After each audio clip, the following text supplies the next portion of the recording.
Right, hello everyone. This is just going to be a general Q&A session. So if there are any specific questions from people that are here at the moment, put them in the chat. We'll read them out and answer them. While you're having a think about that, Sarah, should we just click it over to the things to look at slide? Yeah, so I'll do a very quick run through of this for just general places to get help. And then I think Sarah and I will do a bit of talking through how exams generally work on the day. So we'll start with that because we're sort of particularly focusing on what it's like actually taking exams this summer for this one. But we're open to any questions that you've got. Do feel free to stick them in the chat if you want anything. So your basic places to go and find help is the HE Exams Wiki. So if you just Google search HE Exams Wiki, it'll come up. That has huge amounts of information about everything. There is a particular page on it about exam days. So that will cover a lot of information that we've got here. So you can go back and reference that and read it if you need to. There's also on the Facebook group, there's the Home Education UK Exams and Alternatives group. So that's a good place if you've got specific questions, you can put them up there, and people, there's lots of people that have had all sorts of different experiences taking exams. So they'll be able to answer there. The exam board websites are really good places for sort of revision and specs. And for any like nitty gritty of arrangements, they are different per exam centre. So for things like exactly what time you need to be there, those are the sorts of things you do need to talk to your exams.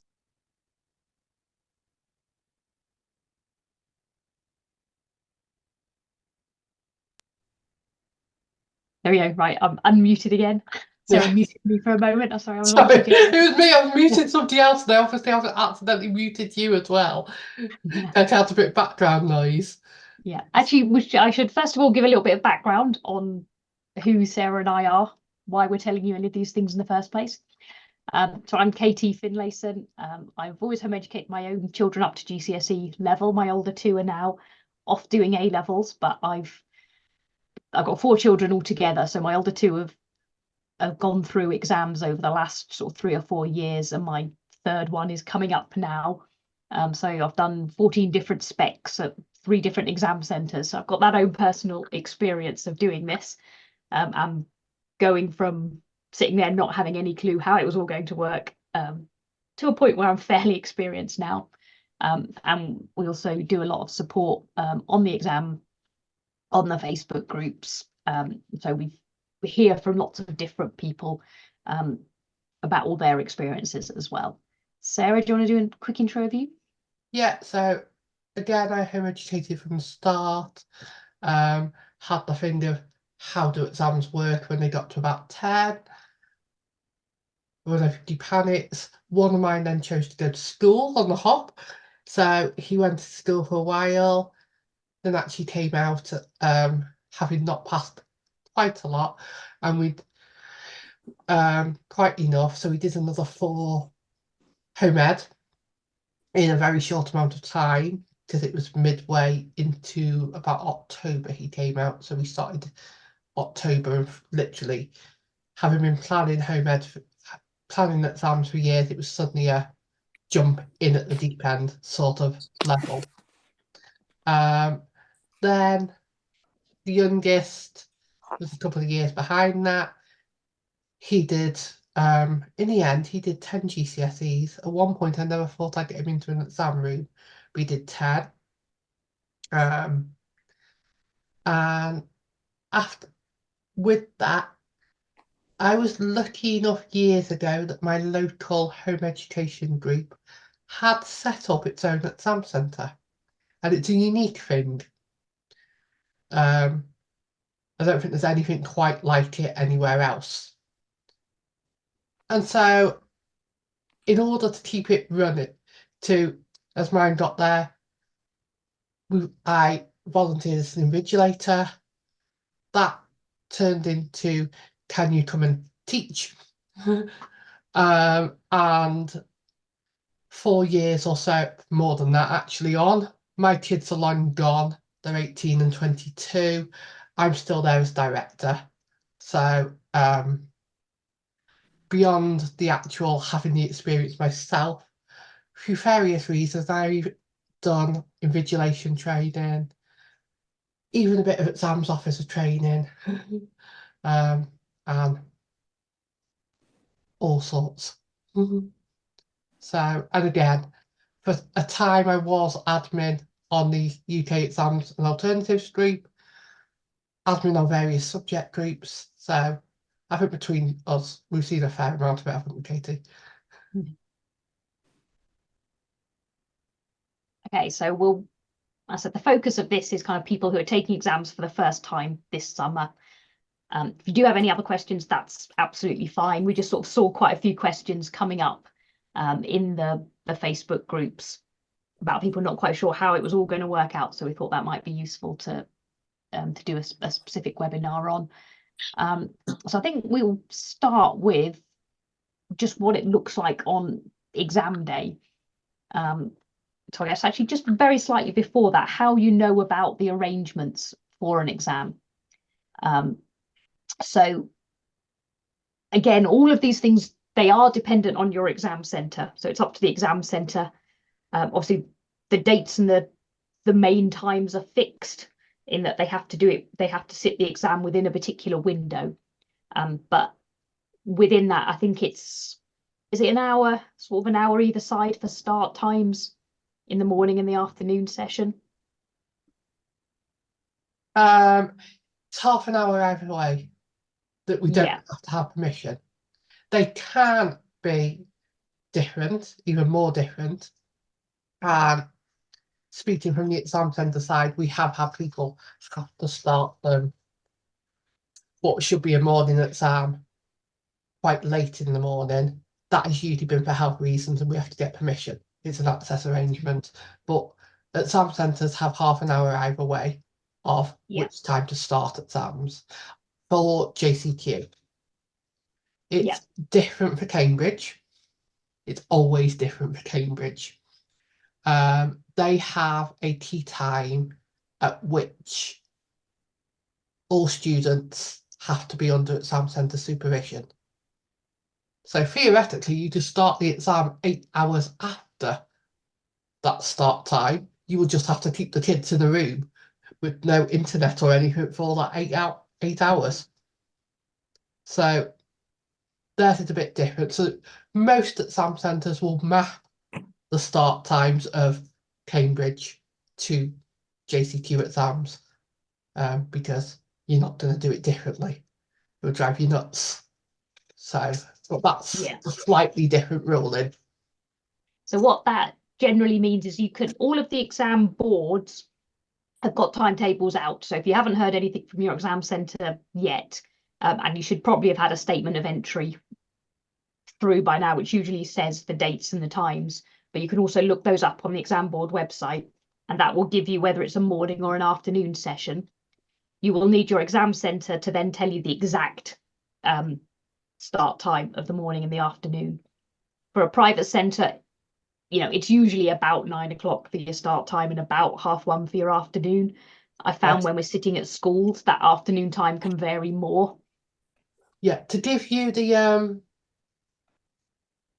key times, the published start time for JCQ is 9 o'clock for morning exams, 1:30 for afternoon exams, I think. So that is, they've got half an hour either way. So I mean, again, the exam centre will tell you how long before that start time they want you to be in the centre. So for when we've sat at a private centre, they've said they want us there 3/4 of an hour early to make sure that they've got enough time for admin for everybody to come in. When we sat at schools, quite often they've just said make sure you're here 10-15 minutes beforehand. So that can vary quite a lot. That's one of the things to check with your exam centre, what time the exam starts and what time you need to be there. Again, how early they send that through will vary. We haven't had that from the school that we're sitting at for this year. He usually does it a bit later on because he has to juggle all of the different exams that everybody is sitting and all the exam clashes and work out where he's going to get his invigilators from and who's going to be in what room. So there's quite a lot of working out the exam centre has to do before they can give you that exact timetable of when you need to be there. But you should get that and make sure that you do know it a little bit before the exam starts. Sarah, do you want to do a bit about what people need to bring and be ready for? Yeah, so again, it will depend completely on your exam. And the best thing to do is look at past papers. The past papers, the front of the exam paper generally tells you what you will need for that exam. You should always need, I've done the script so many times, flat pens and take spares, pencil, and again, take them sharpened and take several. At my exam centre, we don't allow you to take pencil sharpeners in. And that sounds like a mad thing, but what it is you can't take pencil sharpeners with the little boxes in, because invigilators would have to check that there was nothing in the sharpening box. And so therefore, it is easier just to say no pencil sharpeners, because if you haven't got the little box to collect the pencil sharpenings in, what you have at an exam centre is sharpenings all over the floor. So we just say take lots of sharp pencils, and if they go blunt, we'll give you a spare. So that's another one. Ruler, protractor if it's maths, compass if it's maths, calculator without a lid. Generally, unless it says on the front of the exam paper, you can take a calculator. They specify if you can't rather than they state if you can, usually. Highlighters you can use on the paper, but not on your answers, because it affects the scanning. So you can use them on the questions. Should be in a clear pencil case. Don't take any paperwork into the exam unless it's your ID. So that statement of entry that Katie mentioned, you need to know it because it will tell you when your exams are, and you need to check it that you entered for the right things. But you don't need to take it. So don't take any paperwork apart from the ID. And you should have had it already. Most exam centres will have asked for it already to check it. And you'll need to take that same ID with you. Food and drink. Centres have their own policies and they should tell you ahead of time. It should always be in water. Most will allow you to take a drink. Bottle, sports cap is better. Make sure it's clear.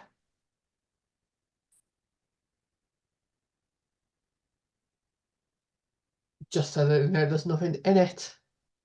There are some exams that are open book. Usually only English literature. I can't think of any others off the top of my head that would allow you to be.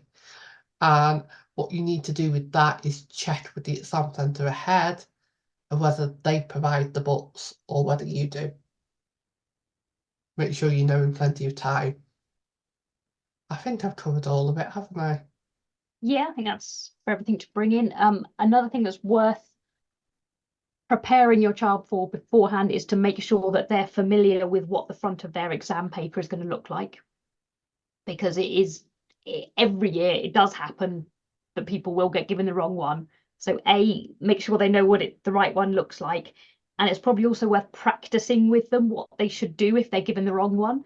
I mean, it's literally as straightforward as put your hand up and say, I'm supposed to be doing a different paper. But it's worth practicing because, everyone's a bit nervous. They're not quite sure what to do. So if you run that through with them beforehand, they'll know what to look for. And the And- standard invigilation script that is read out, it will vary a little bit between centres, but pretty much it's the same everywhere. We'll usually say to them, read through the front of the paper, check check it's the right paper, put your hand up now if you've got any problems. So there will be an opportunity given to them to do that. And if not, they should still stick their hand up and say, please, it's the wrong one. And no, if invigilators are in any doubt, they will double check. Yeah, Sometimes, as an invigilator, it is quite easy to say. The one key one I would say is make sure, particularly if you're doing edit cell sciences, that they understand that paper ones will say double science on them as well. Yeah. And it is the same paper for both. They'll say biology and they'll say double science. So make sure they understand that, because every year when I've invigilated sciences, you get the question of, it says double science. And quite often I get it says double science, but I'm doing triple science. And you have to explain it. So never mind doing it as an invigilator, but it helps reassure them if they know ahead what that paper is going to look like. And particularly make them aware if there's choices. So GCSE history, where you've got different topics, there's different papers for. Classical civilization, there's different papers for. Get them used to checking, not just that they've got the right subject, but that they know which exam board it is and they know which option they've got the paper for. The more familiar they are with that paper, the easier it is. Just to raise if there's any possibility, because it's more of a risk for private candidates to get handed the wrong paper, I think, because there's often multiple different subjects going on at the same time.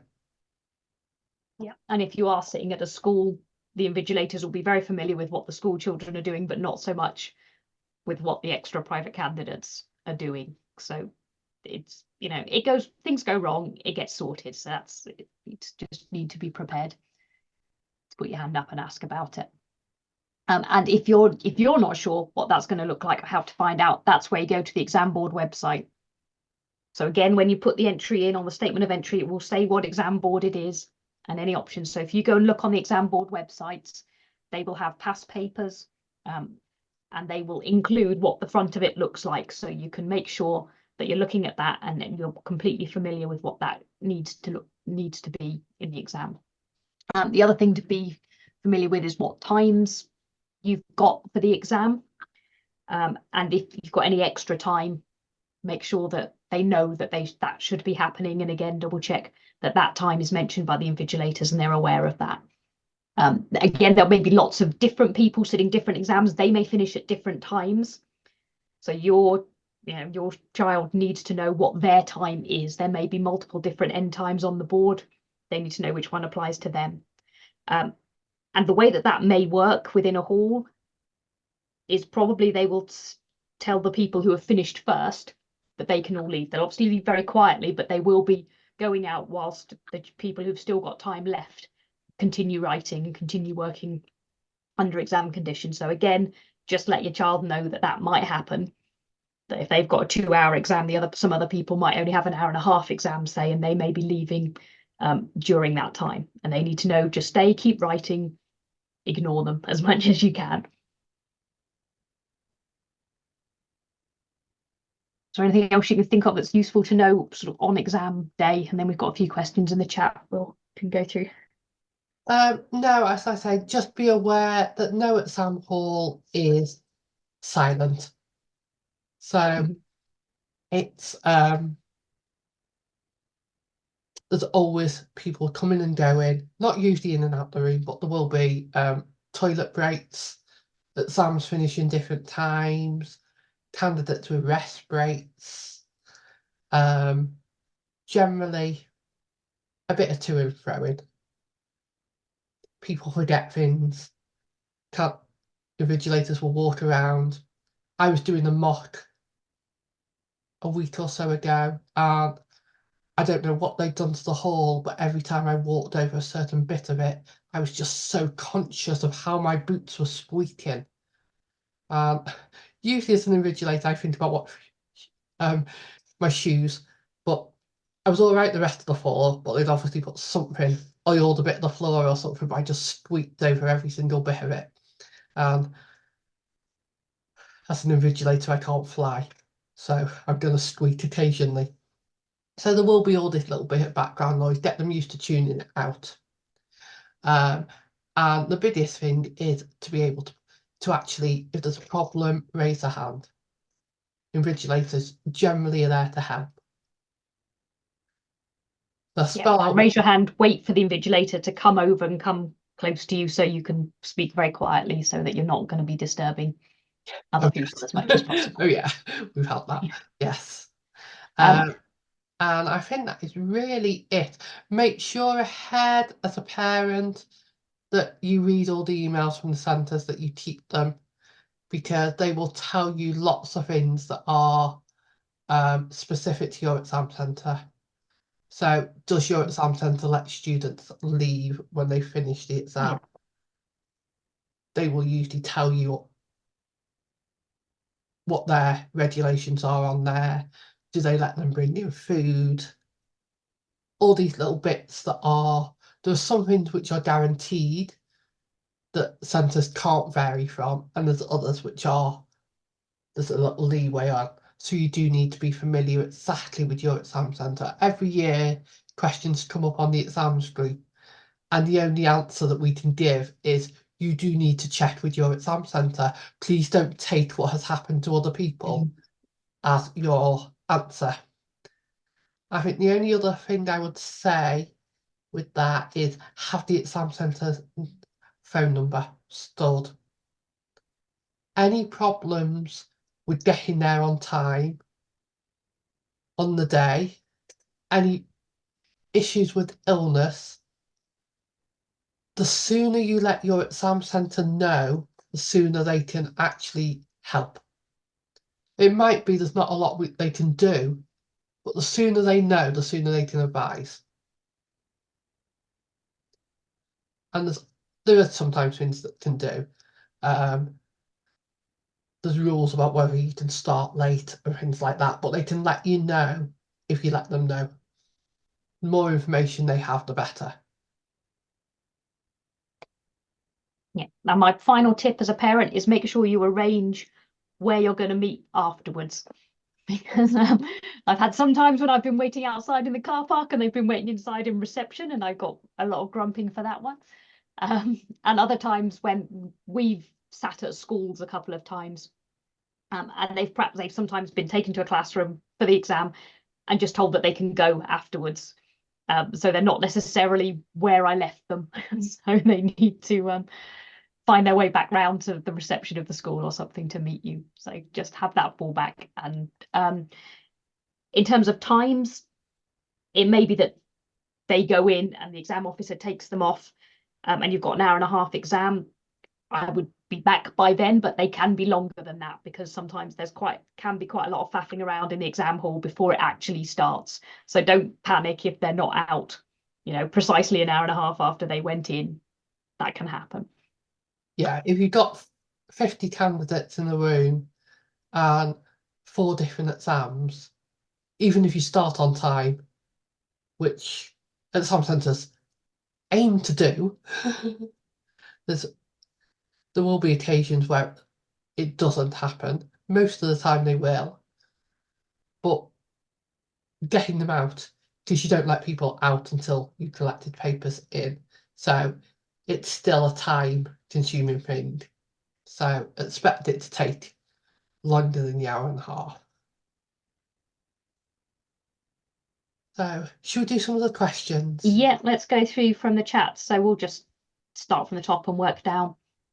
So Gina asked, after home education, do schools ask why you chose home education instead of school if they're going into A level at a sixth form or college. I mean, it depends. There's different attitudes and different experiences of people coming in from home education. The sixth form where my daughters are going, they're saying they're seeing it a lot more now, so they're more familiar with children who have been home educated and then go into school.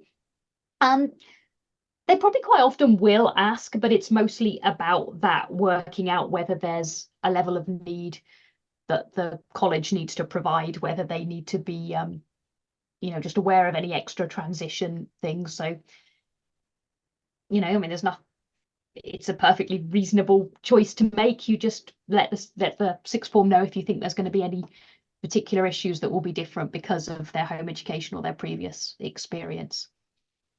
But generally, if you meet the entry criteria, it's no different to if you'd been at a school. In terms of applying for sixth forms, they will usually have their own separate application system. So you apply, you go and look on the sixth form website. There's open evenings around October sorts of time usually. So you could go around then, go and talk to the admissions people and just find out what the process is. Usually you just apply online. You give predicted grades then, which as a home educating parent, you can just base on whatever information you've got. So if you've done past papers, you can put down predicted grades from that. And then it just goes, you'll actually enroll past the GCSE results being due. So they'll have the real results then. And a question that often comes up when people do it is international GCSEs. I found one, but mine between them did 4 college applications. The eldest was paid, kept changing his mind. And none of them had international GCSEs. We put every single one down as a GCSE because that's what they are, and never had any issues. Yeah, you do occasionally get questions, but they are equivalent. They're judged as equivalent nationally. So it is often easy just to refer to them as GCSE, but particularly at sixth form where it's, you know, it's just the equivalent and they may not have heard of them as much. How long should home ed for a GCSE level be daily? I'm struggling to create a structure. That is a real piece of string. If you have a look back on YouTube under the HEQA webinars, so when on the Eventbrite event, there was a link to all of the previous webinars. We've done a few about sort of how to study for GCSEs. There's some revision exam tips ones, there's some planning ones. So if you have a look through those, that will probably be a bit more in depth than we can go into here. I mean, what we've done is over 2 years, we've spent, you know, maybe 2 to 3 hours a week per GCSE spread out over 2 years. You might be doing it over 1 year. There's lots of different structures and it all depends on what level of knowledge they have already, you know, just how quickly they pick things up. You know, different children need different things. So it will take a bit of experimentation, really. I mean, we've just looked at how many weeks we've got, divided up the textbook into those number of weeks and seen how much time we need to get through that amount of textbook mostly. Yeah, we did pretty much similar.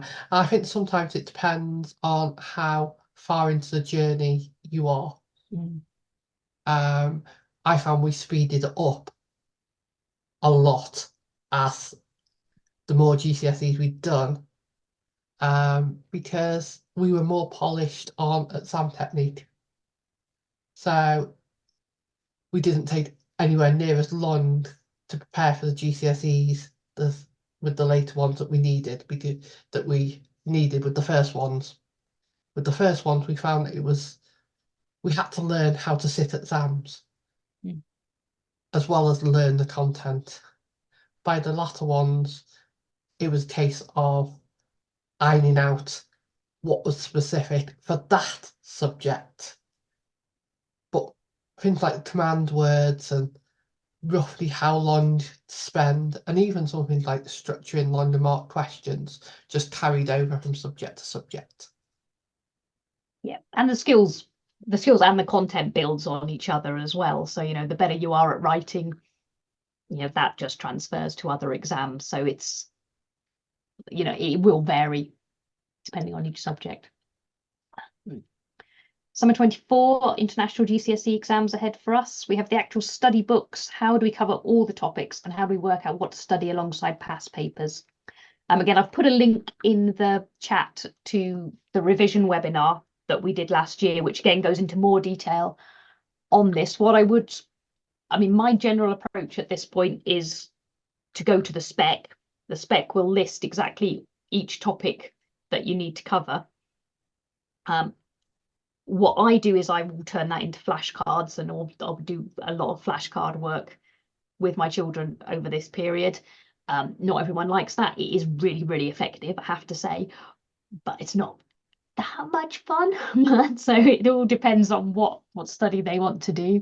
Mind maps can be another good area. It depends very much on the subject as well.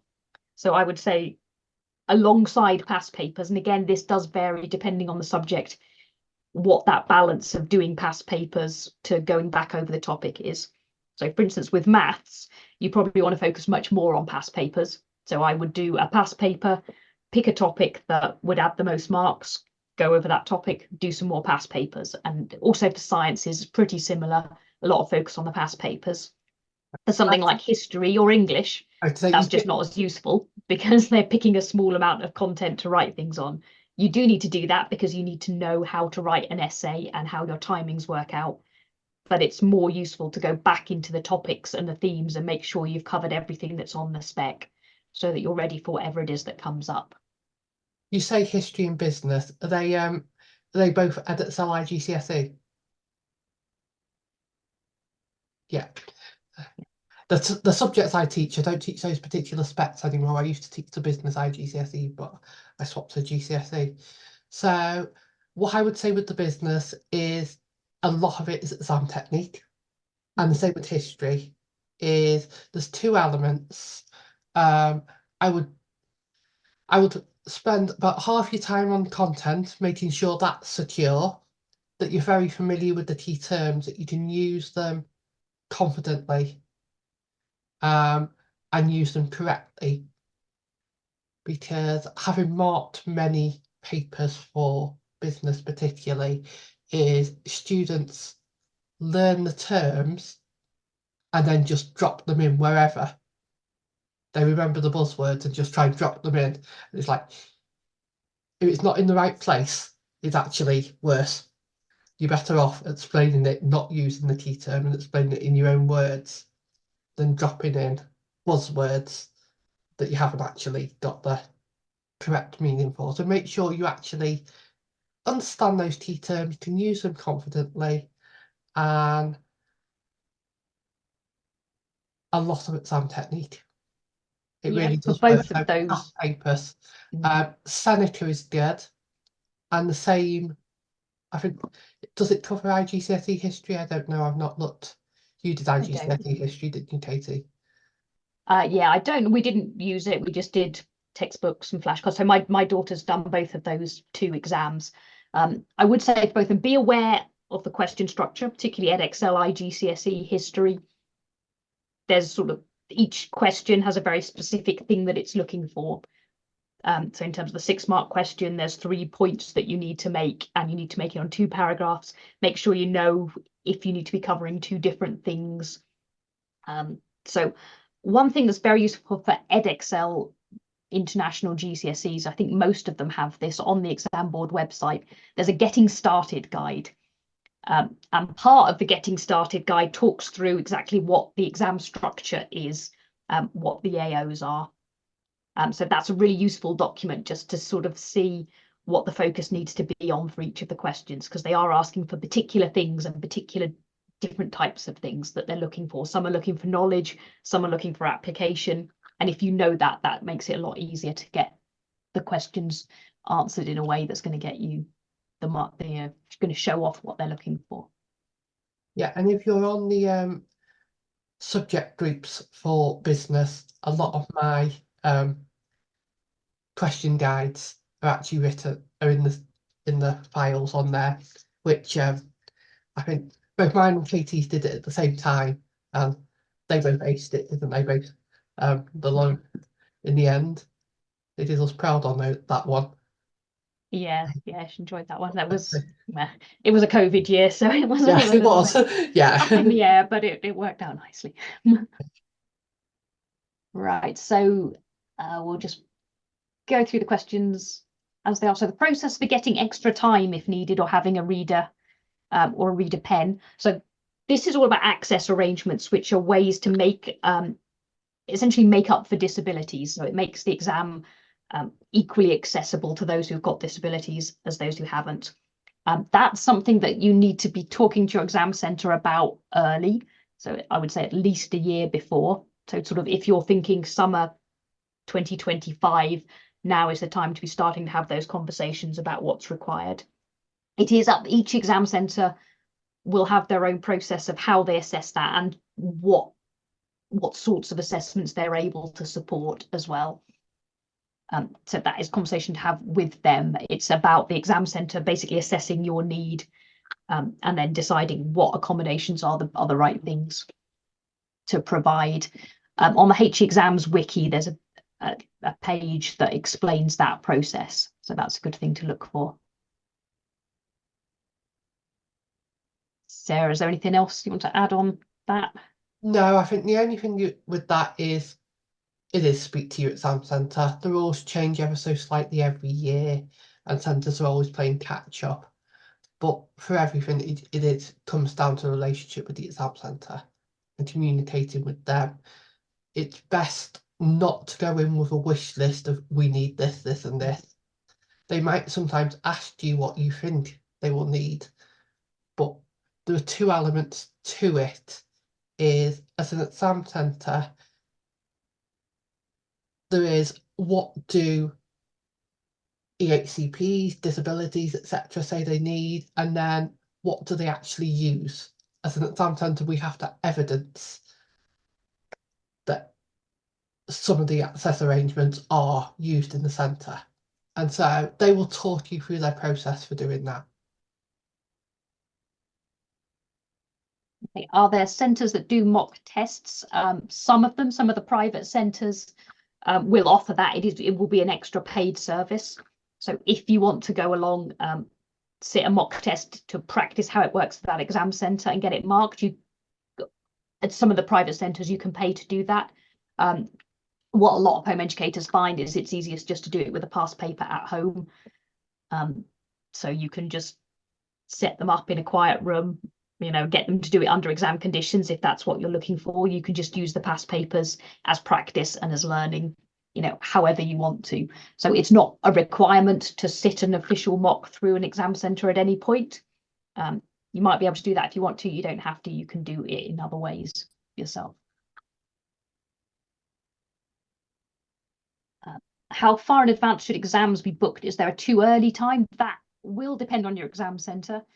I would start at least having the conversation sort of a year to 9 months before. So maybe at this sort of time or just after the main exam season, so sort of June, July, or early September for the following summer is when I would be checking with your exam centre. Some of them have dates where they book up by. Fairgoss usually books up by November.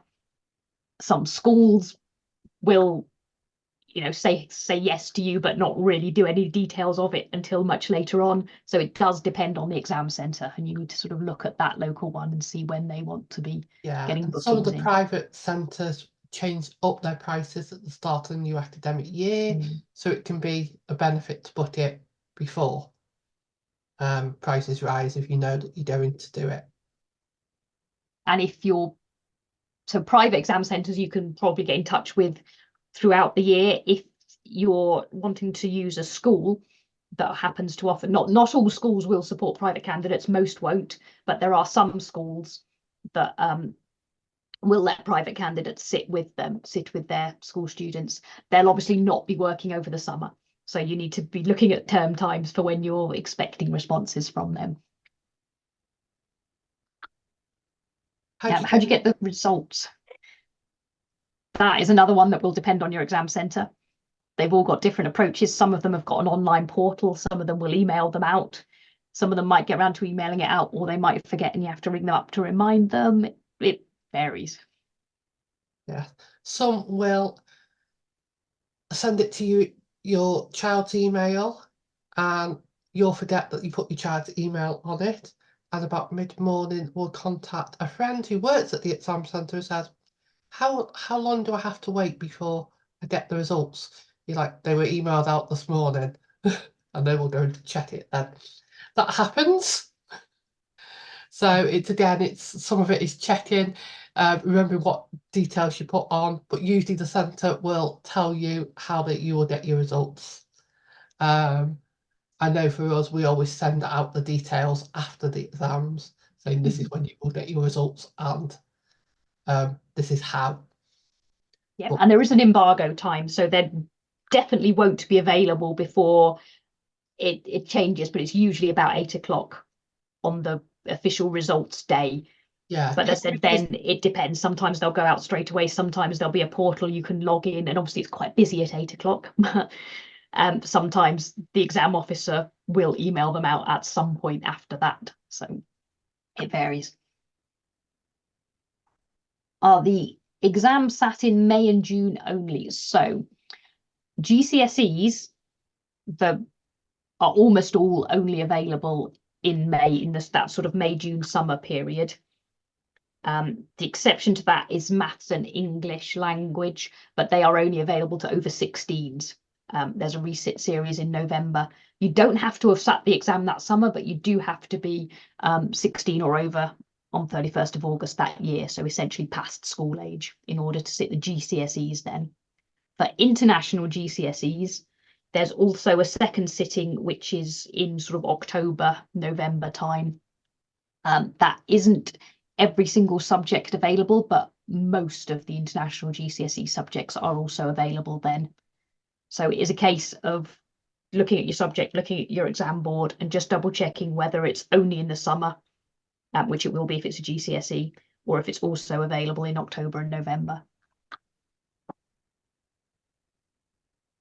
You might see references to a January sitting. There did used to be a January sitting for Edexcel International GCSE, but they've now stopped doing that. So your two options will be October, November, potentially, or the summertime.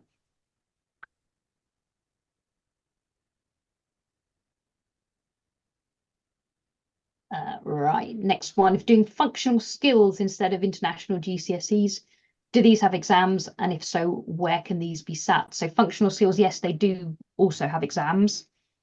It is possible to sit them remotely. So there are some exam centres that will let you do that. The way that works is you sit them at home, so it's invigilated via a webcam. I think it may even need 2 webcams. I've not done this, so I don't know the details.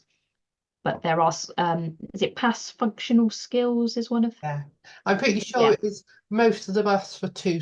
So you could use your phone behind you and a webcam in front of you. So it's the idea that they can see around the entire area.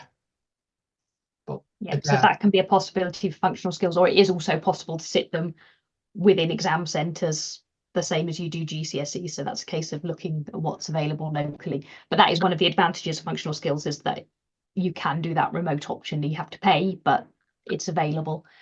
Functional skills also have more sittings throughout the year. I don't think it's quite on demand, but I think it is a lot more frequently available. yeah, yes, I got a feeling they might be on demand.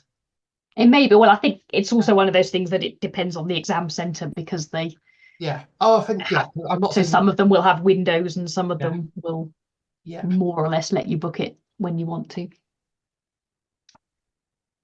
English language international GCSE, is it very different to standard GCSE? There are multiple different specifications. So the best place to look for that is on the HE exams wiki on the English language subject page, because that talks through the different options. I mean, they're relatively different. They're all testing writing skills and reading skills. They're all sort of a similar level of difficulty, but they do ask the questions in different ways, and they're looking for slightly different sorts of techniques. So yeah, you have to look at those different specs and decide if you want one that's particularly similar to the English GCSE. I think the closest international GCSE spec would be Edexcel Spec A, in terms of just sort of style and content. But also a lot of people actually prefer the other specs for international GCSE. So it is a case of looking and seeing what you think will suit best. The biggest difference, of course, is the speaking and listening. Yeah. So, and that's why it's easier. This is why you get on the exam groups, it's easier to sit English language IGCSE. That is changing with more people using private centres and more centres offering the GCSE. So it is now getting increasingly possible to sit at least AQA GCSE. But traditionally, the fact that for the IGCSEs, the speaking is entirely optional. They do still have it. Most people get caught out by that when they spot it in the spec, but it is entirely optional. It doesn't show on the certificate, and most centres will not even offer it. Whereas for the GCSE, they have to be able to offer the speaking component in order to offer you the GCSE. They can't offer the speaking component. They shouldn't be providing you the opportunity to sit the GCSE there. So that's why it's a little bit trickier to find it, and that's why it tends to be go for IGCSE. But as Katie picked up on, there is quite often people prefer the structure of the IGCSE papers, particularly Cambridge and Edexcel B, and to some extent Edexcel A, because it's got the anthology to the GCSE. But that's, again, we've done at looking at different papers. It's a good idea if you're making the choice to look at the different papers and see which will suit your child best. Start from what you can sit and then which you fancy, really. So question for the adjustments, would ear defenders be something that needed to be pre-arranged? Yes, you would need to check that. I think it's centre delegated. So it is centre delegated. So there's two different aspects to reasonable adjustments. There's some we have to get that centres have to apply to the exam board for. So generally they will only apply to the exam board for it when they know they've got the evidence that the exam board is going to say yes. But then there's others that they can award. They still need to have evidence that they still might have to have evidence that they're needed. But that's for them. They don't have to apply for it. So ear defence is one of those. So you just need to say to the centre, they need ear defenders, what do I need to do? And they should be able to tell you. And it might work different ways, different centres. What would happen at ours if we would let you use your own ear defenders, but we would take them and check them first, because we have to check them not Bluetooth speakers. It's you're just walking with headphones on. So, but again, it's dialogue with the centre. It should be doable, but and it shouldn't be complicated to organise. But you just need to speak to the centre ahead. Yep, so applying early for exams will that secure your place? I've heard of students getting rejected just before exams because of lack of space, so earlier better. Now, if they are oversubscribed, that will partly depend on the exam centres. Always have that, you can have that conversation earlier so that you know what the situation is likely to be. What their allocation policy, if they're oversubscribed, will depend on the centre. So I know that some centres will perhaps give priority to children who are in year 11 because they're sort of at the stage where it's more important for them. Others may just do it on a first come, first served basis. A lot of the private centres will sort of flex, so they may be able to hire extra rooms. So that's something you sort of need to talk to the exam centre about if there is likely to be issues. I mean, And generally they won't reject you just before the exam. The issue is when they say that is if you leave it too close to the deadline to book, that's when your problem might be. So it's being aware of when your centre deadline is and what their policy is. If you're trying to find one early February, you'll find it harder because it wasn't a problem too much previously, but now it's starting to be increasing that numbers of home educators home educating through exams is going up, numbers of centres are going down, and we've got that little push. So yes, earlier is good, but again, it's very much comes down to the centre you're using and knowing what they are. And local groups are excellent, being able to help with that. Local knowledge is really, really helpful. And it can come down to what type of centre they are. Obviously, if they're a private centre, that is their business. They're more likely to have, you know, formal registration processes. They're entering into a contract with you.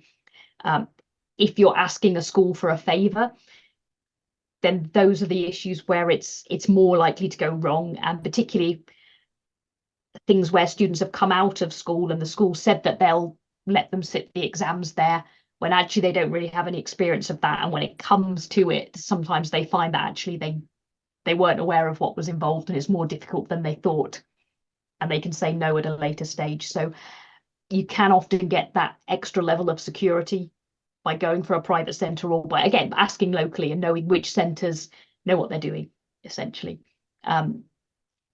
Sometimes that does come with a higher cost because it's a business that is relying on the fees from the private candidates for their whole business, whereas schools can be cheaper but not always as reliable, and it just depends locally. So how do you mark mocks? So for instance, English, I find English very difficult to mark.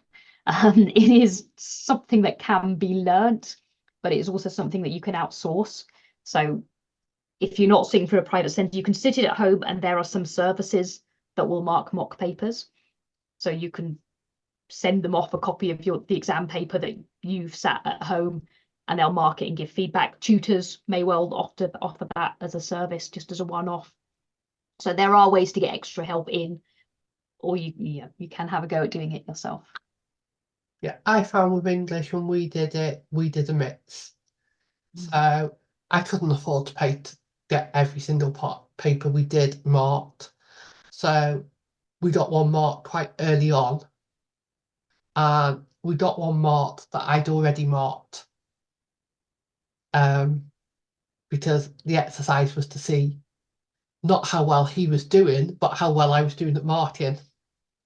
And that was reassuring. And then I think we did it maybe twice more in the run up to the exams, just to check that basically that ballpark figure of right, because it gets easier the more you do the exams to sort of accept that something's a subjective, and two tutors will mark it and get a different mark once it gets to the actual points, but they should be within a mark or two. So there shouldn't be really any difference overall. But it's generally getting a general gist, and it takes a while to pick apart mark schemes, and YouTube videos are incredibly useful for this. There are lots and lots of YouTube videos that help you. And as Katie said, for the IGCSEs, the EdXL IGCSEs particularly, those getting started guides, they are written for teachers, but they are really, really useful. I found them really, really helpful for all the ones we did. And to some extent, getting a really accurate mark doesn't matter so much as getting the feedback of what it is that you need to do to improve, or how you can improve those marks. So that feedback side of it can be more useful than just getting an accurate mark. I mean, it's useful to have an idea of what you're expecting going in, but it is about improving as much as it is about finding out a mark now. And I have to say, I never took the papers off them and sat down myself and marked them. We always marked together. So they led on the marking. There was always a lot of discussion because, as Katie said, it wasn't the actual mark that mattered. What mattered was, oh, I should have done that instead. I should have done it that way. Oh, I probably haven't worded that quite right. And we always marked on the side of, if in doubt, go toward the mark. So that next time we do it, you'll try and get that mark. And I always thought, if we're going to be surprised, I'd rather be happily surprised than disappointingly surprised. So we would mark low when we're looking at it ourselves and then see what happened on exam day. So in London, can't find any schools to host. Do you know any in London? The best place to look is the HE Exams wiki again. That has a list of sort of known exam centres in an area. There's no guarantee that any of those will be taking private candidates at any particular point, but it's a good place to start. The other thing is to look for local groups, and Facebook is the best place to find a local home education group. If you just search home education and your area, I think pretty much everywhere will have a local group, and that's the place to kind of pop in and ask.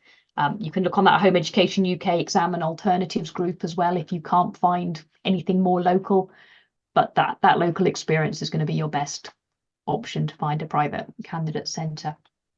You can also search JCQ private candidates list. So there is a list of centres there as well that are accepting private candidates.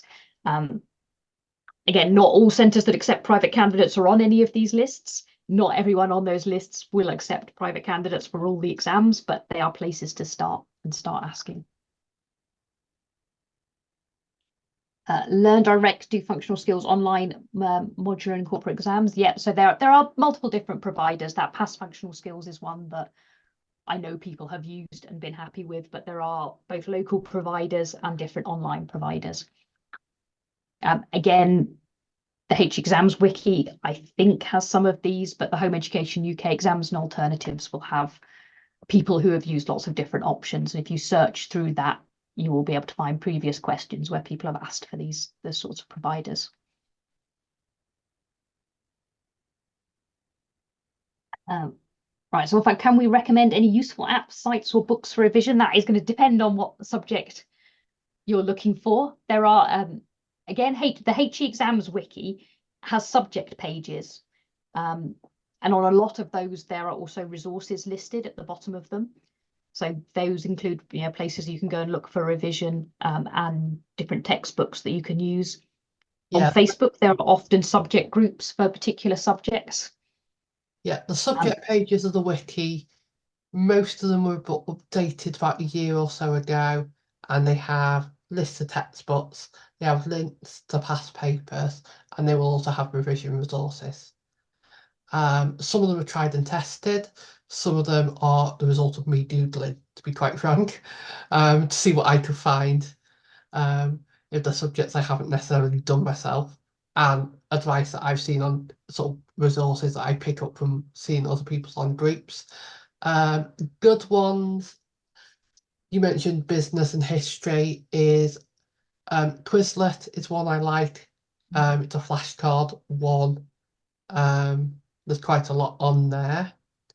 Seneca is one I find really useful that mine really liked, and a lot of students I tutor like as well, because it's testing you with questions as you go, and it's something that I give mine and say use on your phone when you're on the bus or something, and they do. What else have we got? I don't think. Depends on the subject. I quite like Bite Size, but again, that's GCSE, so it depends what subject you're doing. YouTube video. It is. Yeah, YouTube. There's lots of stuff on YouTube actually. it is worth checking on the exam board. I mean, obviously again, this is slightly subject specific. So something like maths is fairly standard across the board. There are some differences between international GCSE and GCSE, but not very many. So sort of any maths things on a particular topic are going to be useful. Other subjects can vary more, even between the different GCSE exam boards. So for instance, if you're doing psychology, Edexcel and OCR will have some different studies. History will often have different topics. The English exams can be quite different in terms of the questions that they're asking. Obviously, the skills are very similar, but the actual questions and the topics can be different between exam boards. So at that point, you do want to be looking, when you're into that sort of final revision for an exam, you want to be looking for the right exam board and spec that you're actually working towards.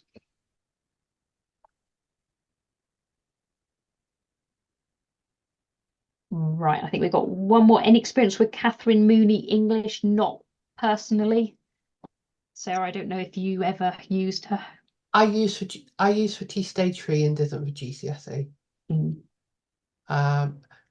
It was done for what I used it for. It wasn't for us for GCSE. I think the best thing to do is have a look on, if you search on the UK Exams and Alternatives group, you'll pick up lots of questions. Yeah, and the other thing I would say is there is only so much you can get from somebody else's experience, because that's going to be their child and what suited them, and that's not necessarily going to be the same as what suits your child.